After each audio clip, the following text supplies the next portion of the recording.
Okay बेटा, हम लोग पहुंचे कॉस्ट अकाउंट में। हमारे चैप्टर का नाम accounts of overheads. Accounts of overheads थोड़ा सा लेंदी चैप्टर है बेटा। ये जो सब्जेक्ट है कॉस्ट अकाउंट्स, इस कॉस्ट अकाउंट्स के अंदर कोई भी debit credit journal entry balance sheet वगैरह नहीं होता है। इसके अंदर प्योर फॉर्मूलाज होते हैं। जो लोग ICWA करते हैं, Indian cost and works accountant, Indian cost and works accountant, उन लोगों को ये सब्जेक्ट बहुत काम आता है। ये लोग बेसिकली, ये सब्जेक्ट किसको काम आता है? जिसका कोई ना कोई फैक्ट्री है, कोई ना कोई मैन्युफैक्चरिंग यूनिट है, कुछ ना कुछ मैन्युफैक्चर करते हैं, उन लोगों को ये सब्जेक्ट बहुत काम आता है। तो अभी कॉस्ट अकाउंट सब्जेक्ट के अंदर एक चैप्टर है अकाउंट्स ऑफ ओवरहेड्स। ठीक है, अब अकाउंट्स ऑफ ओवरहेड्स के अंदर ये तीन मेन ब्रॉड कैटेगरीज हैं, तीन टाइप के क्वेश्चंस आते हैं। अब पहला टॉपिक है डिस्ट्रीब्यूशन ऑफ वेरियस एक्सपेंसेस और overheads over various departments. Normally होता क्या है, हम लोगों को क्वेश्चन में एक्सपेंसेस दिए हुए होते हैं, 8 या 10 अलग अलग एक्सपेंसेस दिए होते हैं। उन एक्सपेंसेस को हमको 5 डिपार्टमेंट में डिस्ट्रीब्यूट करना होता है।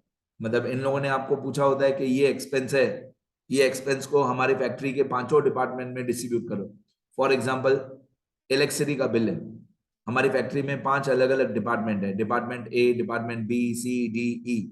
अब हमारे फैक्ट्री का इलेक्ट्रिसिटी का पावर कंजम्पशन का बिल आया, तो 5 डिपार्टमेंट में आप कैसे डिस्ट्रीब्यूट करोगे? या हमारी फैक्ट्री की रेंट है, तो आप वो 5 डिपार्टमेंट में कैसे डिस्ट्रीब्यूट करोगे? या हमारी फैक्ट्री का एक सुपरवाइजर है, तो सुपरवाइजर की सैलरी आप कैसे डिस्ट्रीब्यूट करोगे 5 डिपार्टमेंट में? वो आपको इस पहले टॉपिक में सिखाएंगे। फिर उन 5 डिपार्टमेंट में थे, नॉर्मली नॉर्मली क्या होता है, 5 ही डिपार्टमेंट होते हैं।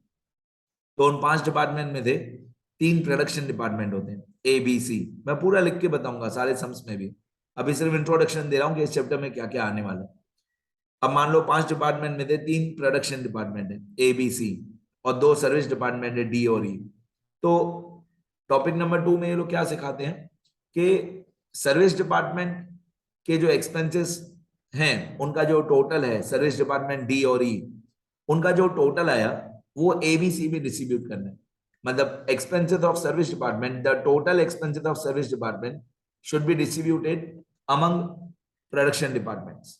तो वो कैसे डिस्ट्रीब्यूट करते हैं, उसके अंदर भी 5 अलग अलग टॉपिक्स आते हैं। ठीक है, ये जो सेकंड टॉपिक है, इस सेकंड वाले टॉपिक के अंदर 5 अलग अलग मेथड्स आते हैं, ABCDE, ऐसे 5 अलग अलग मेथड आते हैं। मैं फिलहाल रफली 5 का नाम लिखता हूं, ट्राई करते हैं। पहला तरीका होता है डायरेक्ट रीडिस्ट्रीब्यूशन मेथड। पहला तरीका होता है डायरेक्ट रीडिस्ट्रीब्यूशन मेथड। दूसरा होता है step and ladder method, step and ladder method. तीसरा मेथड होता है repeated distribution method, repeated distribution method. चौथा मेथड होता है साइमल्टेनियस इक्वेशन मेथड। और 5वां मेथड होता है ट्रायल एंड एरर मेथड। ठीक है, इसके अंदर भी और बहुत सारी बातें हैं, मैं अभी इतना डिटेल में नहीं जा सकता हूं। मेरे को नंबर्स, क्वेश्चंस, एग्जांपल्स चाहिए, अमाउंट्स चाहिए ज्यादा डिटेल में समझाने के लिए।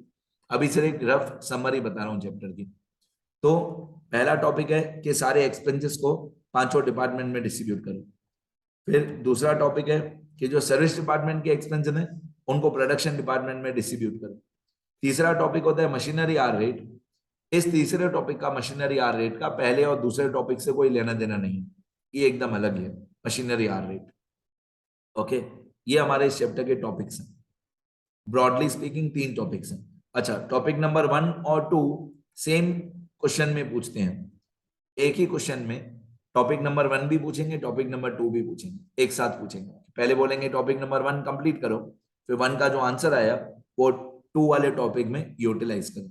अब एक मशीनरी आर रेट है, ये अलग ही टॉपिक है, अलग ही, मतलब एक तरीके से चैप्टर है, इसके अंदर ओवरहेड्स के अंदर इंक्लूडेड। अब मैंने क्या किया, टॉपिक नंबर 1 जो है वापस इस पे आ जाते हैं, टॉपिक नंबर 1 पे। टॉपिक नंबर 1 के मैं यहाँ पे नोट्स आपको बना के दे रहा हूँ, सुनते रहना। टॉपिक नंबर 1 के रूल्स हैं, ये टॉपिक नंबर 1 जो है distribution of various expenses or overheads over production, distribution of various expenses or overheads over various departments. Various departments मतलब that is production department and service department. मतलब हम लोग जो सारे एक्सपेंसेस डिस्ट्रीब्यूट कर रहे हैं वो प्रोडक्शन डिपार्टमेंट में भी कर रहे हैं distribute, production department and service department में भी डिस्ट्रीब्यूट कर रहे हैं. अब मैं आपको पहले एक रफ समरी बता दूं कि किस तरीके से क्वेश्चन होता है, किस तरीके से आंसर होता है. सुनते रहना.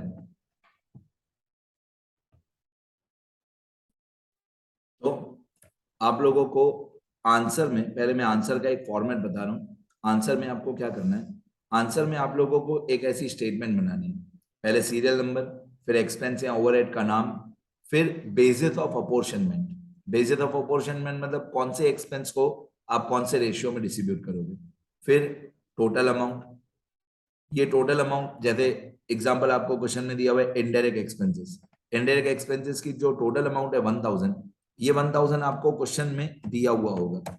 ये जो टोटल अमाउंट है 1000 इनडायरेक्ट एक्सपेंस की, ये क्वेश्चन में दिया हुआ होगा.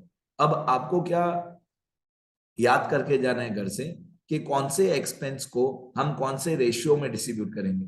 बेसिस ऑफ प्रोपोर्शनमेंट मतलब रेशियो, तो कौन से एक्सपेंस को कौन से रेशियो में डिस्ट्रीब्यूट करेंगे, ये आपको घर से याद करके जाना है. तो जैसे इनडायरेक्ट एक्सपेंस है, उसका रेशियो होता है डायरेक्ट वेजेस. अब ये जो डायरेक्ट वेजेस की अमाउंट्स हैं 8000, 6000, 4000, 2000, ये सारी अमाउंट्स आपको क्वेश्चन में दी हुई होंगी. फॉर एग्जाम्पल 8000, 6000, 4000, 2000 और 1000, ये अमाउंट्स जो हैं, ये सारी अमाउंट्स आपको क्वेश्चन में दी हुई होंगी. अब आपको क्या करना है, इस 8000, 6000, 4000, 2000 और 1000 इसका रेशियो निकालना है. 8, 6, 4, या मैं 4 की जगह पे कर देता हूं 3. ये सारी अमाउंट्स आपको क्वेश्चन में दी हुई होंगी डायरेक्ट वेजेस की. तो 8000, 6000, 3000, 2000, 1000, तो इनका रेशियो क्या हुआ, इनका रेशियो हुआ 8 रेशियो 6 रेशियो 3 रेशियो 2 रेशियो 1. अब इनका टोटल करो. 8 और 6 हुआ 14, 14 और 3 हुआ 14 और 3 हुआ 17, 17 और 2 19 और 1 20, तो इन सब का टोटल हुआ 20. अब आप क्या करोगे, अब आप इस डायरेक्ट वेजेस की जो टोटल अमाउंट 1000 दी हुई है, इस 1000 को इस रेशियो में डिस्ट्रीब्यूट करोगे. तो हमारा टोटल अमाउंट है डायरेक्ट वेजेस का 1000, ये 1000 क्वेश्चन में दिया हुआ होगा. और ये जो 8000, 6000, 3000, 2000, 1000 है, वो भी क्वेश्चन में दिया हुआ होगा. आपको बस ये याद करके जाना है कि कौन से एक्सपेंस को कौन से रेशियो में डिस्ट्रीब्यूट करना है. तो 1000 total wages indirect, sorry 1000 indirect expenses की अमाउंट है 1000, उसको हम इस रेशियो में डिस्ट्रीब्यूट करेंगे. तो 1000 मल्टीप्लाई बाय 8/20, ये आएगा 400. फिर 1000 मल्टीप्लाई बाय 6/20, ये आएगा 300. फिर 1000 मल्टीप्लाई बाय 3 डिवाइड बाय 20, तो 150. फिर 1000 मल्टीप्लाई बाय 2 डिवाइडेड बाय 20, ये आएगा 100. फिर 1000 मल्टीप्लाई बाय 1 डिवाइडेड बाय 20, ये आएगा 50. मतलब ये जो इनडायरेक्ट वेजेस की अमाउंट थी 1000, इस 1000 को मैंने पांचों डिपार्टमेंट में, department A B C D E में डिस्ट्रीब्यूट कर दिया. तो हमारा 1000 रुपीज इनडायरेक्ट एक्सपेंस डिस्ट्रीब्यूट हो गया. अभी मैं आपको वही लिख के दूंगा यहाँ पे, ये आंसर था हमारा. ये स्टेटमेंट आपको आंसर में बनानी है एग्जाम में. अब मैं आपको रूल्स बता रहा हूँ कि कौन से एक्सपेंस को कौन से रेशियो में डिस्ट्रीब्यूट करते हैं. ये टेक्स्ट बुक में भी दिया हुआ है. यही पूरा टेबल मैं फिर से लिखूंगा, ठीक है. जैसे रेंट एंड रेट्स है, हमारी फैक्ट्री का रेंट है, उसको कौन से रेशियो में आप डिस्ट्रीब्यूट करोगे, फ्लोर स्पेस ऑक्यूपाइड. तो रेंट की अमाउंट भी दी हुई होगी आपको, रेंट एंड रेट्स की अमाउंट क्वेश्चन में दी हुई होगी, और फ्लोर स्पेस ऑक्यूपाइड आपको पांचों डिपार्टमेंट का फ्लोर स्पेस, भाई इतने स्क्वायर मीटर पहला डिपार्टमेंट है, इतने स्क्वायर मीटर दूसरा डिपार्टमेंट है, उनकी फ्लोर स्पेस पांचों डिपार्टमेंट की दी हुई होगी. तो रेंट एंड रेट्स की अमाउंट फ्लोर स्पेस के रेशियो में आपको डिस्ट्रीब्यूट करनी है, ठीक है. तो ये रूल्स हैं, ये रूल्स आपको घर से याद करके जाने. रेंट एंड रेट्स, तो इसका रेशियो होता है floor space occupied, floor space occupied, ठीक है. हाँ, अभी ये मेरे को लिखने में टाइम लगेगा, पर जैसे जैसे मैं लिखते जाऊंगा साथ में एक्सप्लेन करते जाऊंगा, सुनते जाना. सेकंड नंबर है लाइटिंग. लाइटिंग का रेशियो होता है नंबर ऑफ लाइट पॉइंट्स. अगर नंबर ऑफ लाइट पॉइंट्स दिया हुआ है तो वही, नहीं तो फ्लोर स्पेस ऑक्यूपाइड. तो लाइटिंग हमारा एक्सपेंस होता है,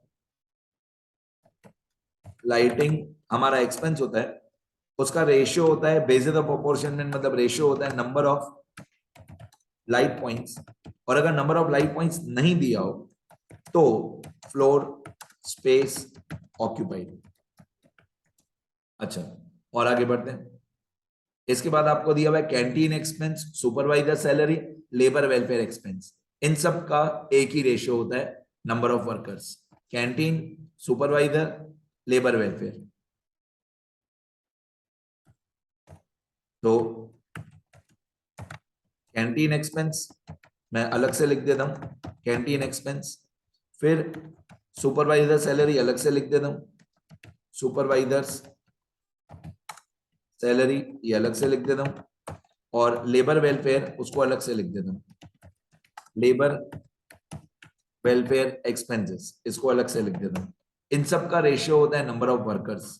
हमारी फैक्ट्री के जितने नंबर ऑफ वर्कर्स हों हर एक डिपार्टमेंट में, department A B C D, department A B C D E, उन सब के नंबर ऑफ वर्कर्स आपको दिए हुए होंगे। तो जितने भी नंबर ऑफ वर्कर्स हो उस रेशियो में, canteen expense according to number of workers, supervisor salary according to number of workers, labour welfare expense according to number of workers. आगे जाते हैं। अब हम लोग पहुंचे, लेबर वेलफेयर तक बता दिया मैंने।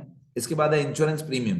अब इंश्योरेंस प्रीमियम होता है ना, हमारी फैक्ट्री के जो भी सारे बड़े बड़े एसेट्स होते हैं स्पेशली मशीनरी, तो इंश्योरेंस प्रीमियम आपको टोटल अमाउंट दी होगी। अब इंश्योरेंस प्रीमियम की जो टोटल अमाउंट है वो पांचों डिपार्टमेंट में डिस्ट्रीब्यूट करनी है according to the value of asset, capital value of asset या वैल्यू ऑफ एसेट या वैल्यू ऑफ मशीन्स।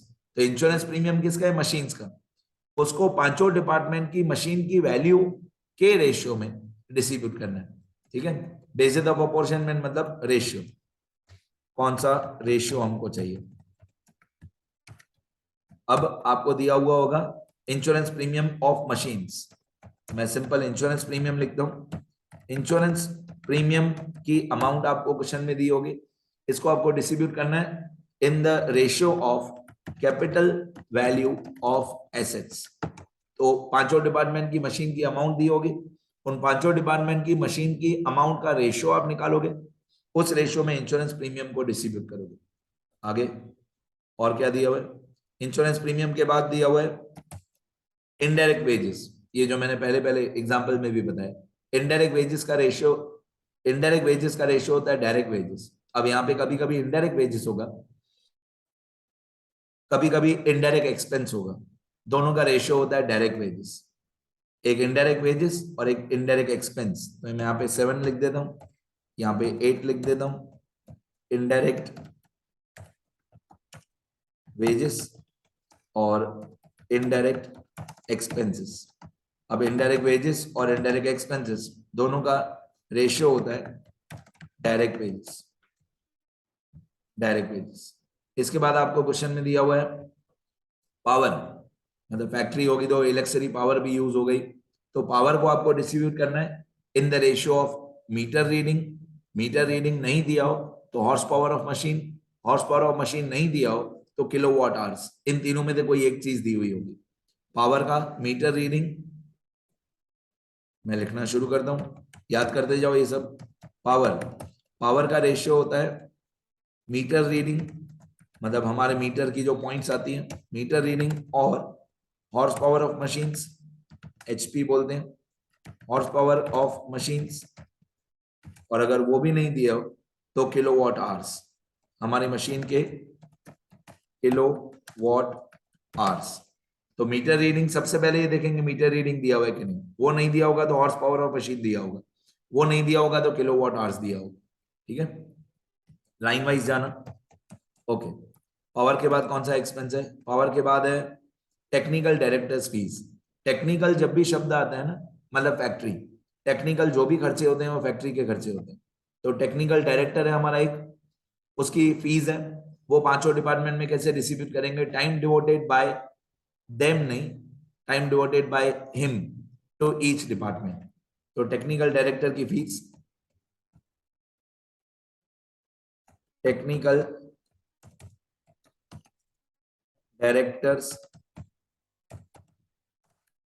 फीस, तो इसका रेशियो होगा time devoted by him to each department, मतलब हर एक डिपार्टमेंट में उसने कितना टाइम दिया काम करने में। अच्छा, टेक्निकल डायरेक्टर फीस की अमाउंट दी हुई होगी, टाइम डिवोटेड के आवर्स दिए होंगे पांचों डिपार्टमेंट के।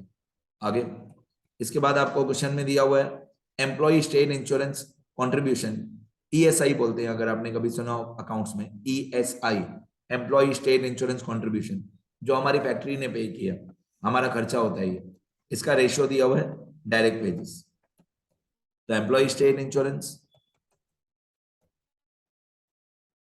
एम्प्लॉयज स्टेट इंश्योरेंस कंट्रीब्यूशन, ये हमारा एक्सपेंस होता है, हम पे करते हैं, मतलब एम्प्लॉयर्स कंट्रीब्यूशन, इसको बोलेंगे एम्प्लॉयर मतलब हमारा कंट्रीब्यूशन।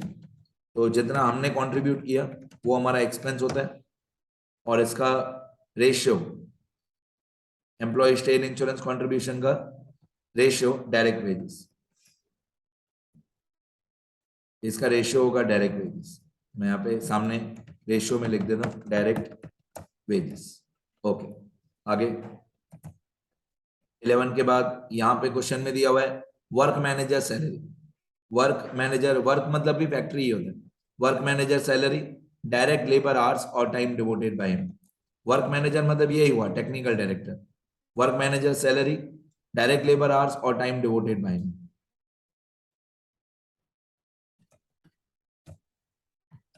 वर्क मैनेजर्स सैलरी, तो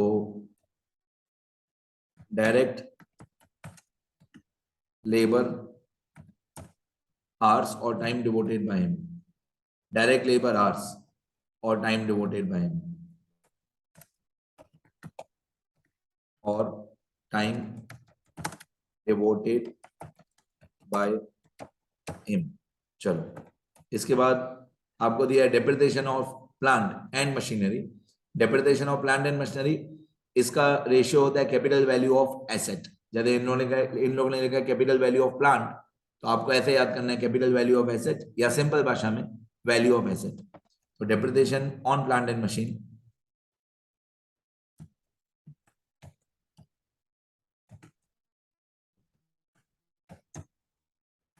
depreciation on plant and machinery, depreciation on plant and machinery, इसका रेशियो होगा value of plant and machinery, value of plant and machinery. आपको अलग अलग डिपार्टमेंट का value of plant and machinery दिया हुआ होगा। आगे इसके बाद आपको दिया हुआ है जनरल एक्सपेंसेस मतलब salary expenses. General expense and salary expenses का रेशियो होता है डायरेक्ट वेजेस। बस, और भी अगर 2-3 नए नाम आएंगे तो मैं इसमें ऐड करते जाऊंगा। जनरल एक्सपेंसेस और सैलरी एक्सपेंसेस, जनरल एक्सपेंसेस और सैलरी एक्सपेंसेस, इसका रेशियो होता है डायरेक्ट वेजेस। अब मान लो आपने ये सारी स्टेटमेंट बना ली, मान लो आपने सारे एक्सपेंसेस को डिस्ट्रीब्यूट कर लिया, ठीक है, उसके बाद क्या, उसके बाद भी दो ऐसी हिडन एडजस्टमेंट आती है, सुनना ध्यान से। आप लोगों को दो ऐसी हिडन एडजस्टमेंट दी हुई होगी, एक सारे एक्सपेंसेस मान लो आपने डिस्ट्रीब्यूट कर लिए 1 2 3, जितने भी एक्सपेंसेस थे वो आपने कर लिए, 4 5 6, जो भी क्वेश्चन में 7 या 8 एक्सपेंसेस दिए हुए थे वो आपने डिस्ट्रीब्यूट कर लिए। अब सब डिस्ट्रीब्यूट करने के बाद क्वेश्चन में एक डायरेक्ट वेजेस, एक क्वेश्चन में डायरेक्ट वेजेस दिया हुआ होगा, वो रेशियो के अंदर दिया होगा, और एक आपको दिया होगा डायरेक्ट मटेरियल, वो भी आपको रेशियो के अंदर दिया हुआ होगा, डायरेक्ट वेजेस और डायरेक्ट मटेरियल। अब ये कहीं पे भी मेरे को रीजन मिला नहीं, कहीं पे भी इसका लॉजिक मिला नहीं कि ये इन लोगों ने क्या किया है। डायरेक्ट वेजेस और डायरेक्ट मटेरियल, इसकी अमाउंट ये लोग सीधा सर्विस डिपार्टमेंट में यहाँ पे अमाउंट लिखते हैं, यहाँ पे सर्विस डिपार्टमेंट में अमाउंट लिखते हैं डायरेक्ट वेजेस की, और डिपार्टमेंट डी और ई, डिपार्टमेंट डी और डिपार्टमेंट ई में डायरेक्ट वेजेस और डायरेक्ट मटेरियल की ये लोग अमाउंट लिखते हैं, और बाकी सारे डिपार्टमेंट में ये लोग लिखते हैं 0 0 0, मतलब प्रोडक्शन डिपार्टमेंट में, और प्रोडक्शन डिपार्टमेंट में डायरेक्ट वेजेस ये लोग लिखते हैं, प्रोडक्शन डिपार्टमेंट में लिखते हैं 0 0 0, और जो अमाउंट क्वेश्चन में दी हुई है सर्विस डिपार्टमेंट की वो सेम ये लोग कॉपी कर दें। ठीक है, अब इसका लॉजिक कहीं पे भी किसी बुक में मेरे को मिला नहीं। डायरेक्ट वेजेस, डायरेक्ट मटेरियल, जो भी अमाउंट दी हुई है वो सर्विस डिपार्टमेंट में, इन लोगों ने सेम क्वेश्चन में दे आंसर में कॉपी कर दिया। अब क्यों, उसका लॉजिक ढूंढना पड़ेगा, तो वो भी मैं आगे वीडियो लेक्चर में बता दूंगा। ठीक है, और लास्ट में ऑब्वियसली हर एक डिपार्टमेंट का हमको टोटल करना है। यहाँ पे लास्ट में सारे डिपार्टमेंट्स का ABCDE का एक्सपेंसेस का जो टोटल आएगा वो फाइंड आउट करना है, मतलब सिंपली सारे अमाउंट्स को प्लस ही करना है। ऐसी एक स्टेटमेंट आपको बनानी है। ठीक है, अब ये हमारे चैप्टर का पहले टॉपिक के रूल्स मैंने सारे बता दिए। इतना लिखना सब लोग अच्छे थे। ये चैप्टर का नाम है अकाउंट्स ऑफ ओवरहेड्स। ये हमारे टॉपिक्स के नाम, ये वही रूल्स हैं, टेक्स्ट बुक का इमेज है, और ये वही रूल्स हैं, मैंने लिखा सारा फिर से।